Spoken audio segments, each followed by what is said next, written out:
Okay. Ayan. Magandang umaga po sa inyong lahat. It's 1:29 in the morning here in the Philippines and we are live ngayon sa ating YouTube channel. At pag-usapan natin itong at panoorin natin itong hearing kanina sa Senado. Okay? Maganda kasi yung hearing nila kasi pinag-usapan yung ang Pilipinas ay malaki pala ang ibinenta ng Pilipinas ang ng gold, okay? Binuking ito ni Senator Imee Marcos. Okay?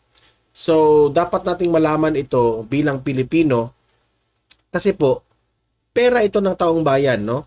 Ito ay pagmamay-ari ng taong bayan. Ito lahat. So maganda yung pinag-usapan nila, pati itong si Joel Villanueva na banggit nga yung flood control projects rin. Okay? So, ano ba talaga? Sino ang nagbenta ng gold sa Pilipinas? Recto, may kinalaman ka ba dito? Nagtatanong lang po ang taong bayan. Nagbibenta po ba ng gold ang Pilipinas? Di ba dapat nga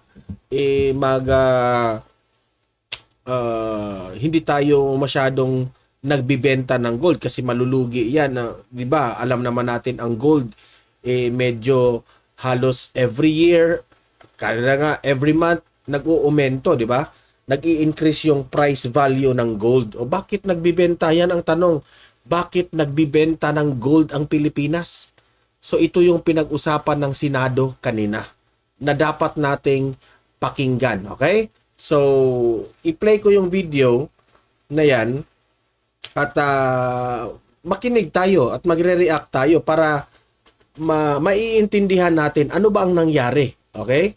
So bago ko i-play ang video na yan, help me po muna na i-like at i-share itong live natin, itong video natin para kakalat ito sa taong bayan. Okay? Sabay-sabay muna tayong mag-like and share sa Donmar TV. Like and share. 1, 2, 3, go! Ayan, naka-like and share na ba lahat? And also guys, marami ditong hindi pa nakasubscribe. So, mag-subscribe na sa Donmar TV. Importante yan para updated kayo lagi sa mga balita na panibago, kagaya nito. Okay? At ma-notify ang inyong mga cellphones kung meron tayong breaking news. Okay? Sabay-sabay tayo. Ready? Sabay-sabay tayong mag-subscribe sa Donmar TV. Sa mga hindi pa nakasubscribe, subscribe. 1, 2, 3, go! Ayan, thank you very much. So, without further ado, no, panoorin natin diretso yung video kanina ng hearing ng Senado. Importante ito ito. Pakinggan natin ha. Ito yung video at sabay-sabay nating pakikinggan. Okay? Senator Villanueva, thank you, Senator Grace. Majority Leader. Mr. President, next to interpolate would be Senator Imee Marcos. Senator Imee Marcos, Super Ate is recognized. Ay, konsumisyon. Yes, thank you very much, Mr. President, and the good chairwoman of the Finance Committee of the Senate. My first query would be that given that inflation for October was recorded at 2.3, well within the desired 2.4 target band of the BSP, rice inflation nevertheless accelerated from 5.7 to 9.6 the previous month, despite the implementation of the lower rice tariffs from 35 to 15% August 2024. So, when will the NEDA board conduct its review of the rice tariff under the Comprehensive Tariff Program for 2024 to 2028? Given that clearly the rice inflation, headline inflation continues at record pace. We're already at 15%. Ibabagsak pa natin sa zero po. Ayan. Nagsalita na si Senator Imee. Makinig kayo kasi dito yung pinag-usapan patungkol sa nagbibenta ng gold ang Pilipinas. Pasok.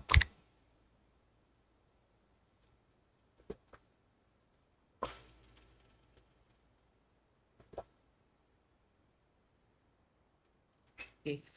They are going to submit to the president within the end of the month the report on the effects of the EO and a recommendation therein. Okay, we look forward to that. In the meantime, perhaps our economists can explain why rice inflation accelerated instead of decelerated in the previous month. Why so? We were promised the opposite. Dito mukhang na shock itong si Grace po, no? Dito sa mga tanong ni Senator Imee. Kasi yung October of last year, we had a price cap. It was low. And now it's not price cap. So it's a basic right? Tumataas talaga bago mag-holidays. Yung just that October last year. Wala na po tayong ibabagsak. Nasa 15% na lang po. Sa inflation pa lang ulit. Kung yan lang ang tanging solusyon natin, mukhang hindi uubra eh. Mr. President, supposedly last October, last year, there was actually a price cap imposed by the That's government. correct. Which also didn't work. But it was lower than it is now. I mean, the inflation. Yes, as a result, however, we all know that there was no rice available and traders were holding on to their warehouse supply and all sorts of artificial shortages were occurring throughout the country. It's not expected. Well, according to the NEDA secretary, the inflation right now is just a blip, and for the rice in particular, and they expect it Promise to go ka? lower. It's almost double po. Siya It's like, promise kapitbahay daw. ko po yan sa Batak, Ilocos Norte. Because October 2022, It's a major blip po, halos doble. Kasi Yung nung 5% na mamayagpag sa 9.6. October 23 daw, sobrang bagsak yung presyo ng rice dahil sa price cap. Ano ito last thing? Parang hindi yata. So base effect daw. Okay, but I don't think that's quite the truth. In the meantime, given that So hindi sila nagkaunawaan doon. Iba yung numbers ni Senator Imee, iba rin yun kay Grace po. So Senator Imee doesn't agree. Grace po. we can't seem to look forward to a better rice prices, nor can we be assured that there are any other solutions aside from artificially set price ceilings and very little wiggle room in 15% tariff rates. The other issue is how much is the projected tariff loss for the implementation of the lower rice tariff? Huh? I think the BOC has released estimates for the revenue loss, and I'd like to hear what those rates are assumed to be. Kasi maliban sa bumagsak na nga yung taripa, Tumaas pa ang yung presyo. problema, tumaas pa rin ang inflation, at sa kabila nun, lugi pa tayo, bagsak din ang koleksyon. Kaya si Secretary Recto, hindi matutuwa niyan. Kita natin, ang laki-laki ng binagsak o babagsak ng ating koleksyon ayon sa ating BOC. Magkano kaya ang revenue loss natin? Magkano? Anticipated under the new regime of 15%? Itong pinag-usapan nila, revenue loss ng Pilipinas, meaning lugi po tayo. Nasa 16 plus na eh.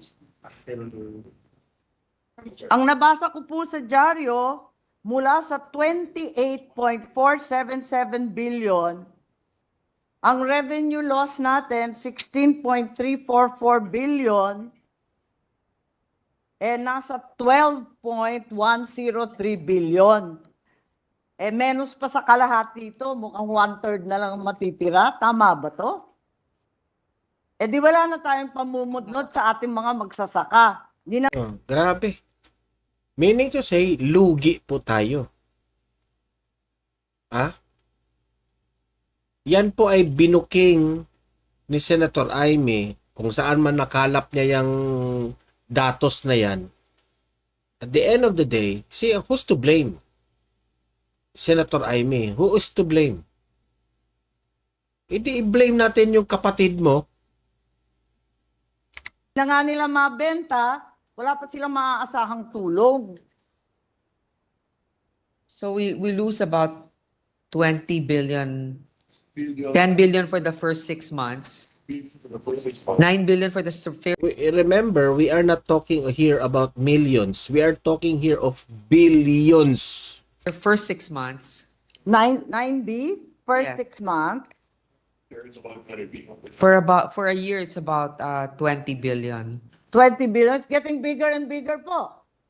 Nag-umpisa tayo sa 15B, nasa 16 and a half nung nakaraan. Ngayon na 20 billion na. Palaki ng palaki po to.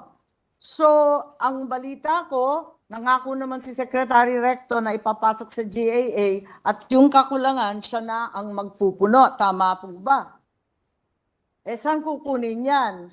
Kasi parang palipat-lipat lang tayo ng pera nito. So, is the consideration therefore, hindi umuubra yung rice tariff reduction. Pag tuloy-tuloy pa to at hindi bumabagsak ang presyo ng bigas, ang ibig sabihin ba yung ating economic Itong yung malaking tanong, bakit ang kapatid mo nagmamayabang nung panahon ng kampanya na siguraduhin niya na maging 20 pesos per kilo ang bigas? Eh, kayo nga dyan mga senador, nahihirapan na kayong pag-solve dyan ng pag-increase ng presyo ng bigas. So, meaning to say, nabudol tayo kay BBM dyan sa bigas na 20 pesos per kilo. Diba? Nasaan na yun? Budol pa rin tayo. managers ay itataas na naman ang taripa sa 35% to cover the projected revenue loss kasi hindi naman pwedeng gaan ng gaay ang pupuno sa 20 billion na kulang. Nevertheless,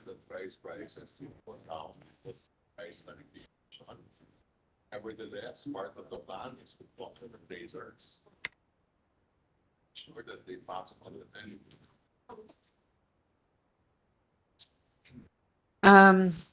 Well, I guess the major plan is really to talk to the traders to make sure that they pass on the benefits. Ang mahirap po, alam naman ng mga taga-Vietnam, taga-India at sa kung saan-saan na nangangailangan tayo ng bigas. Kaya nagtataas din sila ng presyo. Sinasamantala tayo. Eh nakikita natin, pinapayaman natin yung mga magsasaka sa ibang bansa samantalang kinakawawa yung magsasakang Pilipino. Tama po ba to? Hindi yan tama, Senator Imee. Sabihin mo yan sa kapatid mo dahil siya po yung nangako na may gagawin siya dito sa bigas na gusto niyang i-20 pesos per kilo. Nasaan ang kanyang idea? Akala ko ba magaling yung kapatid mo? Hindi ba ikukonsidera ng ating mga economic managers na itaas na muli sa 35% at mapuno yung projected revenue loss? Part of the plan is what the things to be done.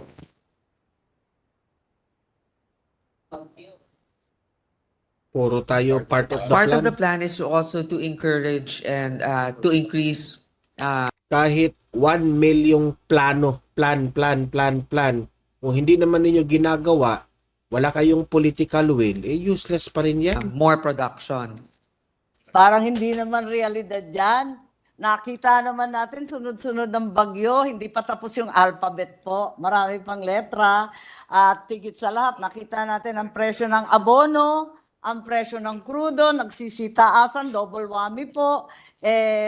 Palagay ko, kinakailangan siguro mag-isip tayo kung ano pa yung plano. Kasi itong mga planong to, itong artificial price ceilings, pagkatapos itong mga taripa na wala nang ibababa, parang hindi nagwo-work. Kailangan siguro mag-isip pa. So, yun lang yung tanong ko. Sana may magandang balita, pero wala pa akong naririnig. In the meantime, can we be updated on the computed cash balance of the National Treasury? Can you verify that we ended, in fact, the year 2023 with the balance of 787.1 billion? Tama ba yung aking numero?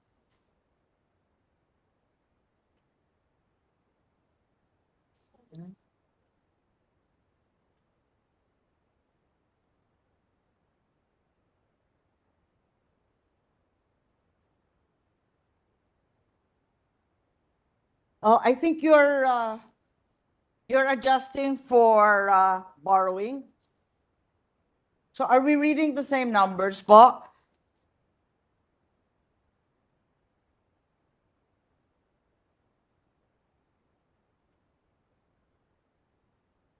Nakaka-nervous po to. Hindi natin alam kung magkano yung pera natin.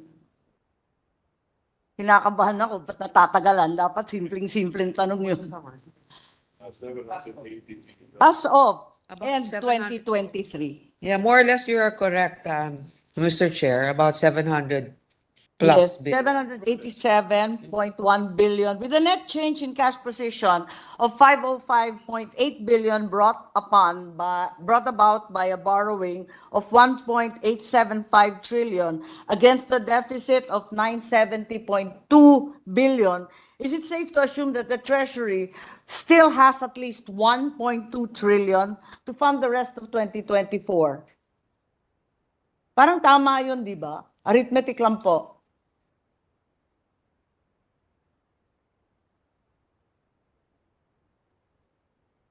So we have have at enough. least 1.2 trillion. Tama ba yung nabasa ko sa dyaryo? Press release po ninyo to. If it is a press release of Secretary Recto, it's infallible. It's ex cathedra. Oh, So in short, Recto, we can pay for our obligations for sagutin mo yan, Recto, kasi press release ninyo yan. Yung datos na binasa ni Senator Imee, galing yan sa press release nyo. 2024, Mr. Chair. So is there already a projected cash balance for the end of this year, 2024? The projected cash balance of the National Treasury at the end of this year, since we're already right smack in the last quarter, siguro naman may projected cash balance na tayo at this point. What the previous finance secretary says in open session, we can provide you the numbers privately. Privately, so it will be an executive session or will be provided at a later juncture. It's just projected, hindi naman siya absolute. We will have a positive cash balance. We can Okay. submit that to you, Yes, so Mr. President. that being the case, may I proceed to another concern? The Bangko Sentral of ng Pilipinas sold 24.95 tons of gold on the first quarter, the first half of this year, according to the World Gold Council. Can we be updated on the total net sales of gold for this year? Given that we have enough money to fund our expenses, did the BSP sell more gold even after the 25? Heto na. Ito na yung tanong ni Senator Imee. Magkano ba ang binenta nating ginto sa Pilipinas? So, booking kayo ngayon. 5 tons almost in the first half.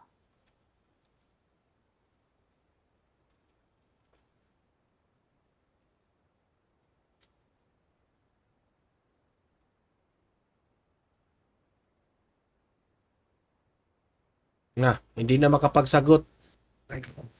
Nabili na natin. How much gold have you actually sold? First we buying. Patay tayo dyan. So far the total, Yes, as of July 2024 lang to, di ba? Ano to? 16 ano? Billion? Abala ang marami po sa atin, sa ating mga mamayan, pati ating mga bankero, pagkat ang ibang bansa bumibili ng ginto, bakit daw tayo biglang nagbabagsak at nagbebenta ng ginto? Samantalang sinabi po ninyo, sapat naman ang ating pera, bakit ba tayo nagbebenta ng katakot-takot? 16. 15 billion. 16 billion. Ano? 16 billion. 15 billion, 700 Booking kayo dyan. 495,000. Okay. Tapos, yan yung bilhin natin. Oo. Actually, in fairness to Senator Imee Marcos, tama rin naman na magtanong siya dyan, no? Oh, good job kay Senator Imee Marcos sa usaping gold. So far, Mr. Chair, for July 2024, 16 billion 733 yung binili natin worth of gold. Ngayon, magkano yung binenta natin? Oh. Ang tanong ni Senator Imee, binenta, hindi yung binili. Yes, we're aware Republic Act 7076 mandates all small miners to sell their gold first to the BSP. That's established by law. So we are saying that in terms of value, 16 billion was bought mid-year. In terms of weight, how much weight, how many tons of gold did we buy from local small and other local miners? In terms of weight daw. Yung weight nitong 16 billion. Anong weight niya?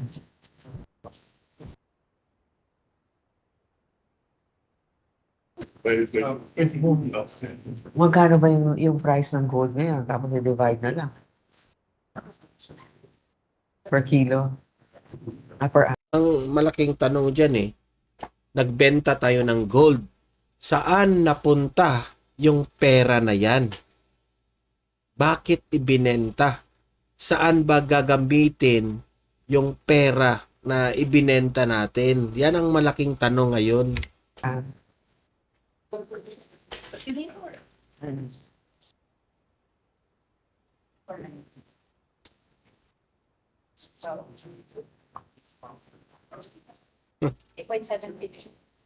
Sige po, baka naman kailangan hanapin. Total, nasagot na rin in terms of value, nasa 16 billion. Later on, you can probably...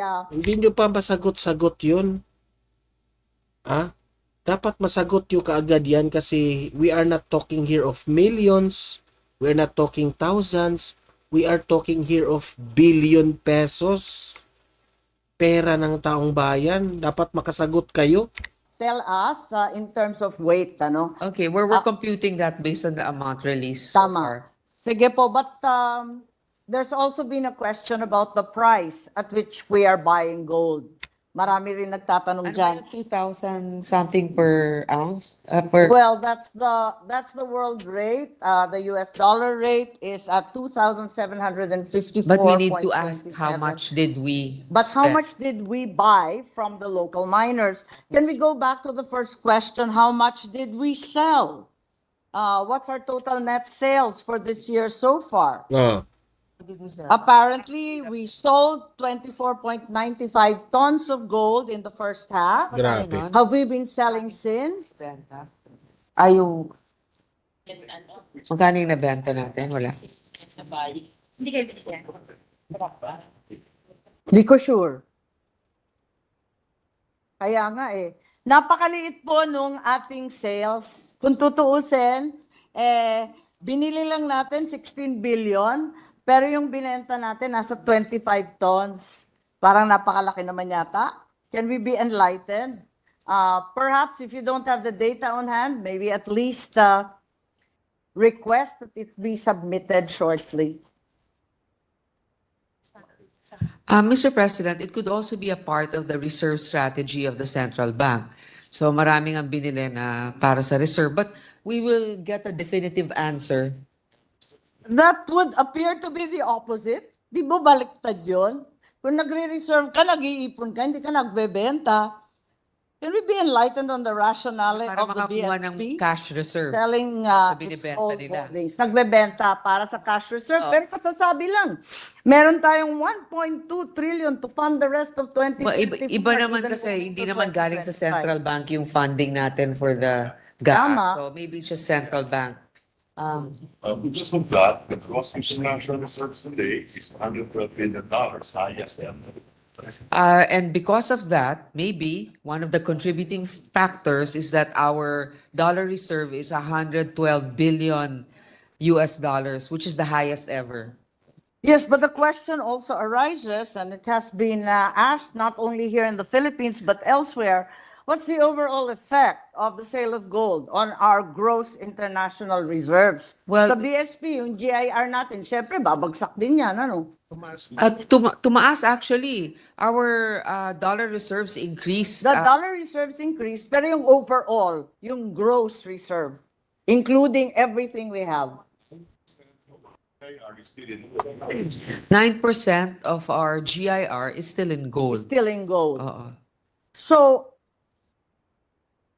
yes, but this is quite a large amount. This is largest amount that we've heard in the past several years. Assuming that the gold was therefore converted to US dollars, where were the proceeds of the gold sales invested? Do we expect those assets to outperform gold, which has seen stunning prices this year? Actually, Mr. President, the reason why also part of the reserves were sold is because of the high demand and price of gold. Now, instead of holding on to it, when you also forecast that, or when you analyze that it's a high number or it's in demand, that's the time actually you also sell, but you keep a certain percentage for reserves. So the particulars of which all of your questions, Perhaps Mr. you can President, submit them. at a will be certain- submitted. Okay.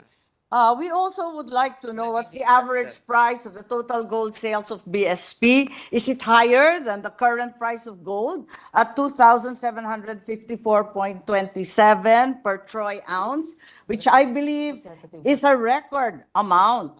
So I doubt that, in fact, we sold at this exceedingly high amount.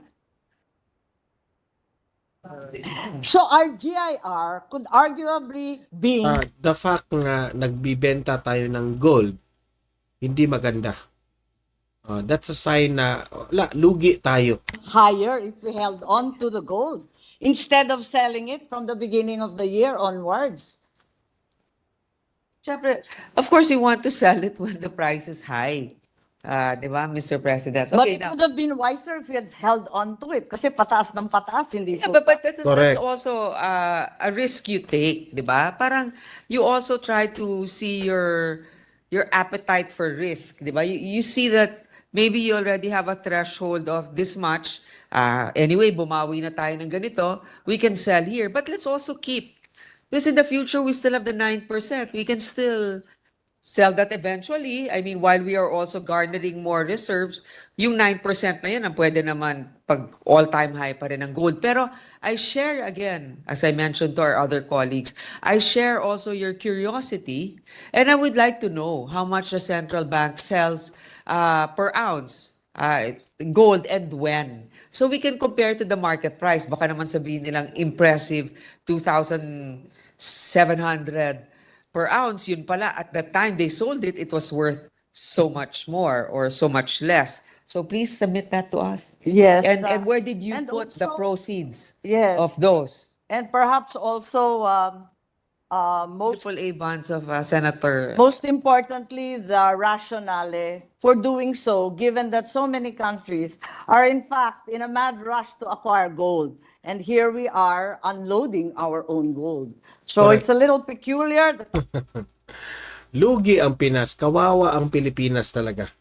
Alam nyo, Senator Imee, sabihin mo yan sa kapatid mo. timing seems to be different. I will admit, in fact, that everyone has a different investment strategy. But having said that, why are we so much against the crowd? In any case, we'll await your information and proceed to what several think tanks have advised, that a viable option would be to join the Philippines to join the BRICS alliance. Okay na yan, hindi na natin yan. Ang vlog na ito ay patungkol nga dito sa yung ang Pilipinas nagbibenta ng gold. So ano ba ang ibig sabihin nito? Kapag ang isang bansa po ay nagbibenta ng gold, that means to say na ah, alam naman natin na ang gold, never yang bumababa ang value ng gold. Okay? So, yun ang aking nagtataka tayo.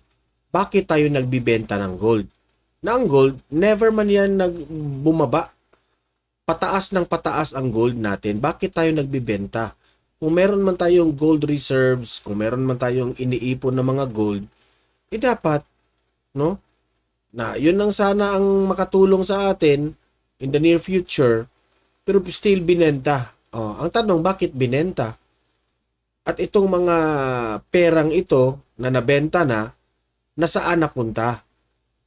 They could have give us more information about this, to have transparency saan napunta. Kasi sayang eh. Hindi na tayo, kung bibili tayo ng gold, hindi na. Sobrang mahal na ang gold kung bibili pa tayo. So, mali yung sinabi ni Grace po na we have to sell that one because the value is high. Now, papaano ngayon kung tayo yung bibili ng gold tapos ibibenta na naman natin? So, para lang tayo naglalaro, nag-iikot lang yung pera. 'Di ba? Nag-iikot lang yung pera. So, yun lang ang ating diyan. So, totoo pala yung balita sa dyaryo na pinakamalaking nagbibenta ang gold ang Pilipinas. Grabe. Sa Marcos administration. Kawawang bayan. Sa totoo lang. Okay? Mismo na si Senator Imee ang kapatid na ang nagsabi. Di naman siguro sisiraan ni Senator Imee ang kanyang sarili niyang kapatid kasi administrasyon ng kapatid niya ito. 'Di ba? Kung saan man nakalap niya yung datos na yan, di totoo yan. So, kayong mga audience dito, libre kayong mag-comment, mag-react sa pinag-usapan natin. Ano ang masasabi nyo na ang Pilipinas po ay sabi nga, di umano, pinakamalaking na ibentang gold this year. Okay? So, grabe. Comment, react, pag-usapan natin yan sa comment section. Okay? At guys, i-like, i-share para kakalat ito sa taong bayan. And marami dito na mga bagong mga audience natin mag-subscribe na po kayo sa Donmar TV para marami tayo dito at ma-update kayo sa mga balita natin, okay? Sa live natin. Okay, so guys, maraming salamat sa mga nanonood ngayon, nakinood sa atin kasi sabay-sabay naman tayong nanonood, hindi ko pa nakita 'yun. So sabay tayong nanood. So maraming salamat sa sumabay na mga audience nating nanood. So thank you. At sa lahat ng mga moderators na nandito ngayon sa pagtulong ng channel na ito, si H. Liza, si Senpai, Jane Bramblit, ayan, Jasmine Bizdaqueros, ayan, ang dami. Yung mga bagong si Senpai, Kamote Moto, present. Bagong moderator natin, si Charito Pitan. Maraming salamat. Welcome to Donmar TV, Ma'am Charito. Okay, sino pa ba? Mix Duhina, yung ating secretary ng mga moderators. Thank you always, Mix Duhina. Jane Bramblit, ayan, present. H. Liza, ayan, present yung mga moderators natin Celeste Saito, ang daming mga moderators ngayon Celeste Saito, ayan. Jane Bramblit, sino pa ba? Mary Jane Fojas, maraming salamat rin. Sa inyo. Sino pa ba? Ang mga nandito. Marami ito kanina. Ami Cabrera Davao, maraming salamat rin. Sino pa ba? Ayan, so sa mga hindi ko nabanggit dyan, mag-message na kayo para makita ko. Okay, so thank you very much mga moderators. At kayo po ang aking inspirasyon, kayo lahat ng mga nanonood ngayon para ilahad sa inyo ang aking opinion sa mga nangyayari ngayon sa ating bansa. Okay? So see you in my next video. See you in my next live. Have a great day. Have a great night. And God bless po sa ating lahat. Mabuhay ang Pilipinas. Bye-bye. Ayan, sabi ni Imelda Maldo. Watching from Kuwait. Ayan. Sa mga supporters po ni Donald Trump, congratulations po. It's a good news na si Donald Trump po ang nanalo. Okay? Bye-bye everyone and God bless po sa inyong lahat. Dawn must be dead, dawn must be dead. You must be dead, dawn must be dead, dawn must be dead, must be dead. Si Don man, dito na laging nakaabang. Hatid ang balita mula umaga hanggang gabi. Politika sa Pinas, bawat galaw na susubaybayan. Kasama ka sa kwento ng bayan, laging may saysay. Laging updated sa kwentong politika. Si Don Marang kasama mo sa bawat balita, sa bawat issue at pangyayari sa bansa. Don Mar TV para sa bayan talaga. Senado, Kongreso, Malacanang at kalsada. Bawat usapin, sinisilip niya ng tama. Ang totoo at walang bias ang kanyang dala. Para sa Pilipino, bawat kwento'y may halaga. Laging updated sa kwentong politika. Si Don Marang kasama mo sa bawat balita, sa bawat issue at pangyayari sa bansa. Don Mar TV para sa bayan talaga.